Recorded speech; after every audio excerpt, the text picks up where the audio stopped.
Right, so now we're into the third clip, and in the third clip, we will be looking at the concept of connectivity. And well, connectivity in general means things that are connected together. So the question is, well, in the area of global media, what actually connects to one another?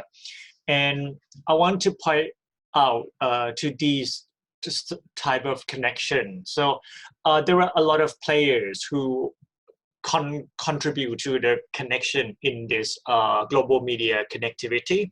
So the first one, we have technology. Of course, we have internet, we have well, computers, we have mobile phone and stuff like that.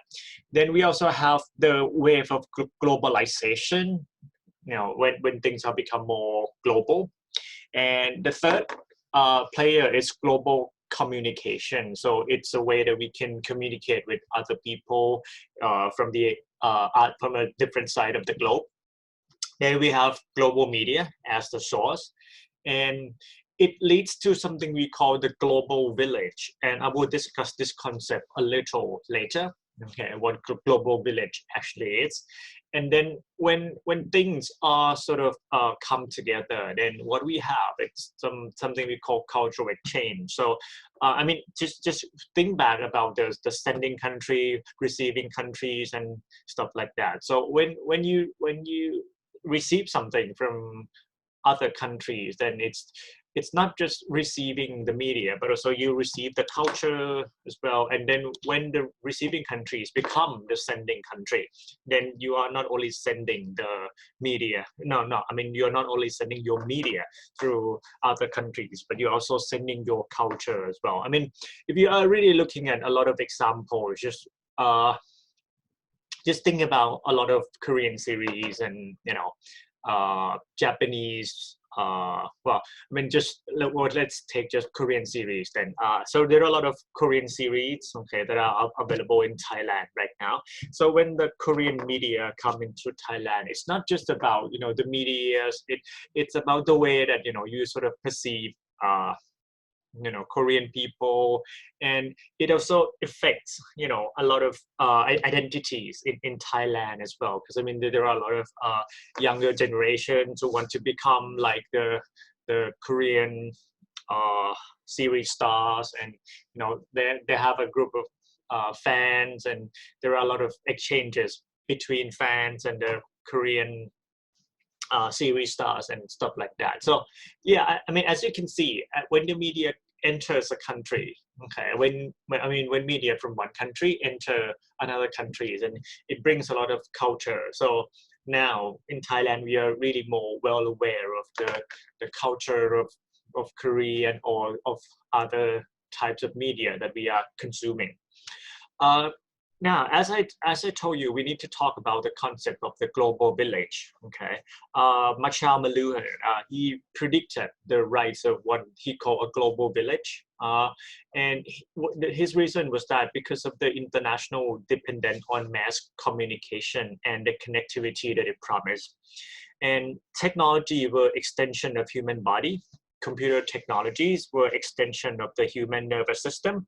So what he predicted that was that, well, the world would become more and more global because of technology.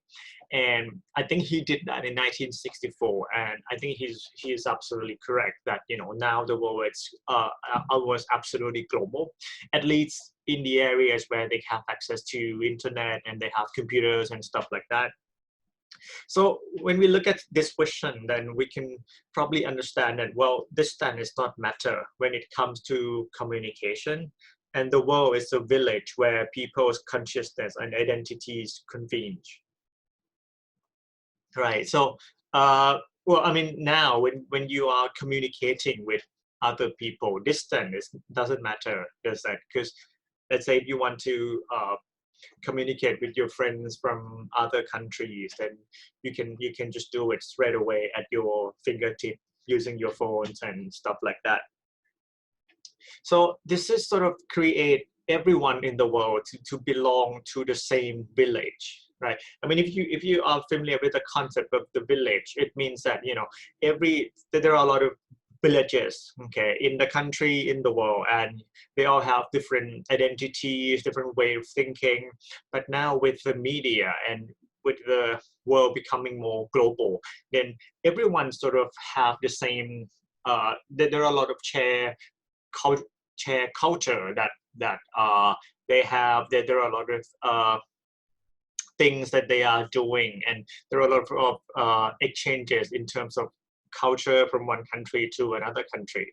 And with all this, now the world, it's probably can be described as a global village. So everyone belongs to the same village. Okay? I mean, although we still have our own village, but at the big picture, we belong to the same village of the global village. So globalization has created a highly integrated world where space and time no longer obstruct direct interaction. Okay, so I mean, as the example, just when you want to, if one of your family members is studying in another country and you want to communicate with them, then you can just do it straight away. Or another example would be, when you are following uh, a lot of TV programs. I mean, in the past, when it is on air in another countries, like when it is on air in the UK, you have to wait for another day. Okay, so just to see the recordings of the program. Now, a lot of the program can be, can be live, can be live stream on YouTube, and you can watch it. You can watch the program simultaneously with other people from all around the globe. So that's what we mean by connectivity. Now, the next concept that I want to talk about is be super fast and be wireless. Okay, Manuel Castells, he's a leading theorist of the new information age. He proposed that we now experience what we call timeless time. Okay, and he argues that space and time have been transformed with timeless time superseding the clock time of the industrial era. New communication technologies, namely online networks, are fundamentally changing our sense of time and how it proceeds. Okay, so I mean, really, I suppose in the past when we were talking about the time difference between the two countries, like the time difference between Thailand, Australia, China, US, UK, and probably some other countries in South America, I think we felt that it was so far away. But now I suppose the global media has sort of bridged the gap between the time and making the time become timeless. And I mean, as my previous example about the TV program that is on air in the UK can be viewed at the same time, okay, from people from all over the world. Although the time at each particular area is different, but the time, the actual time of watching can be the same. Okay, so although it is 7 o'clock in Thailand, it is 1 o'clock in the UK, it is 7 o'clock at night in the US. So I mean, although the time at particular locations are different, but the actual simultaneous happening of the thing can be the same, right? So now there are a lot of examples of cases here. So the network communication allow for simultaneous interaction between one person in France and another in Thailand. Okay, so I think we have covered this example. And hyperlinks on website and search engines mean we can achieve instant information gratification. So it means that, well, with the links on the website, and we don't have to wait for years. No, not years. Years would be too long. We don't have to wait for hours or even days just to get information. Now with the website, it's all linked together, right? And then probably you can just access it through clicking on the link and stuff like that. And media content is accessible at our fingertips with very little weight. Now, when you are using your phone, and I suppose you can just access to any kind of information straight away. And the last one is processes and inquiries that took months in the past now take almost no time. Yeah, just, like thinking about sending letters in the past, it would take you a week to get information. Now you can just send email and you can get it in 1 minute. just think about when in the past when you need to make international calls to your friends abroad. Well, it might take a lot of extension until you get to the person. But now you can probably just use Facebook Messenger, use Line, or use Zoom, or any other online conferencing just to call. So well, there are a few questions that I want you to think about, right? So there are a lot of instantaneous cultural exchange, and I think this is under the topic of when time becomes timeless. And there are three questions that I want you to think about. So how does the concept of timeless time, so there is no time, affect the way we consume the media, such as TV program, film, or music? And how does the concept of timeless time affect our culture?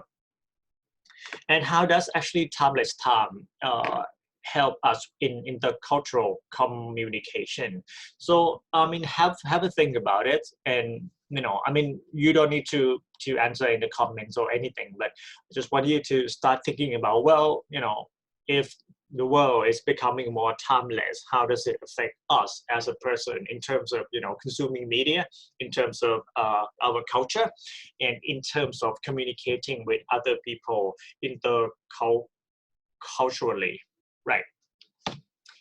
So the last slides in this video is these all change how we understand the time needed to do things. Okay, and this is enabled by communication space so narrow that we can say physical distances are simply less relevant between and within societies when it comes to media and communication.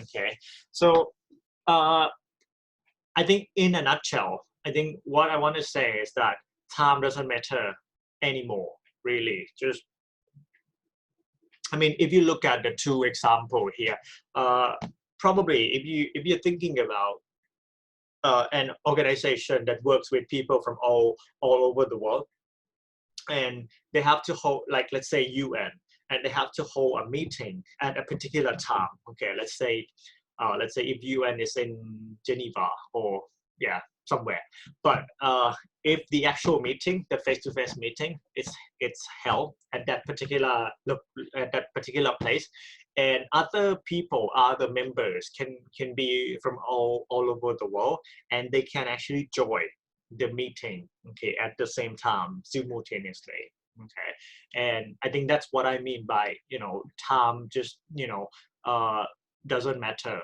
anymore. I mean, it still matters, but it actually matters less and less. Right. So this is the end of the third clip. Okay, and I see you again in the last clip.